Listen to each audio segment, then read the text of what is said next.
I will be ranting on the Splinter, an episode from SpongeBob SquarePants. Enjoy. Let me tell you reasons why it's painful. The episode is infamous for its overusage of disturbingly awkward imagery and grotesque levels of cringe-inducing, unfunny attempts at gross-out humor. Even then, gross-out humor has been used before SpongeBob SquarePants, but at least the scale hadn't been turned to far above 11 at those points. That is, this is out of place in an episode of SpongeBob SquarePants and feels as if it belongs in Ren and Stimpy instead.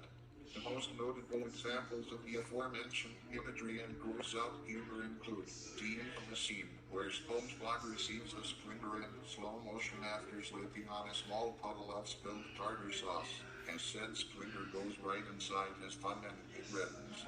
Several close-up shots of the splinter whose appearances are of grotesque quality to the point where any viewer would most likely lose their appetite while eating. SpongeBob's skin ripping off of his body and his entire skeleton being exposed in the process after his attempt to bite off the splinter off of his thumb. Mr. Krabs sniffing a customer's pocket near the ladders behind before two of his quarters fly onto his nostrils. Patrick inserting SpongeBob's foot in his mouth and sucking on it. Patrick hammering the splinter further into SpongeBob's thumb. After Patrick puts a pile of garbage onto SpongeBob's splinter, it expands into a rather large size and becomes even more infected, with a lot of pus being released from the thumb. The pile of garbage itself also looks disgusting in a way that comes across as disturbing. SpongeBob's infected thumb expanding even more, and Mr. Krabs is about to remove the splinter. Shortly after Mr. Krabs removes the splinter from SpongeBob's infected thumb, it spews a lot of pus onto Mr. Krabs and splats him all over, until he gets an umbrella to shield himself from it. Worse still, none of these gross-out moments are humorous, cartoonish or over the top in the slightest or in a good way. Instead they are realistic, disturbing and are very painful to watch or view. The very brightness of SpongeBob getting a splinter is generic in practice, and it worsens with the fun enlarging with pus coming out of it. It is a pretty disturbing SpongeBob torture episode.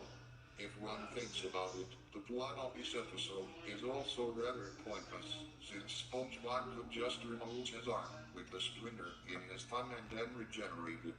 What makes the plot even more pointless is how SpongeBob, for some reason, does not seem to call Mr. Krabs right away, which would have been a better idea, and the splinter would not infect his thumb even more. What is not helping is the fact that this episode has a lot of filler to pad out the 11-minute runtime. Squidward mistreats SpongeBob throughout the episode. He flushes his head and spatula way into the toilet, and continues on making SpongeBob break down crying. This episode marked the start of Patrick's flanderization, as he also mistreats SpongeBob. He worsens his infection by putting a pile of garbage onto it, assuming that it would make it better. He also doesn't seem to focus on SpongeBob's splinter well, despite the latter's pleas to have his splinter be removed. SpongeBob also would be called a real doctor, so there would be better and smarter ways to get this splinter off. Impersonating a doctor is considered a crime, according to Sandy Cheeks and Suds.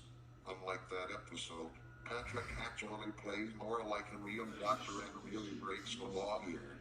Speaking of Patrick impersonating a doctor and Suds, unlike the episode mentioned before, where Patrick did it out of kindness, here Patrick seemed rather nasty and abusive towards SpongeBob, as he not only does it in a more aggressive manner, yet he acted arrogant towards SpongeBob, thinking that SpongeBob is a doctor, and gets angry at him when SpongeBob claims that he isn't a doctor.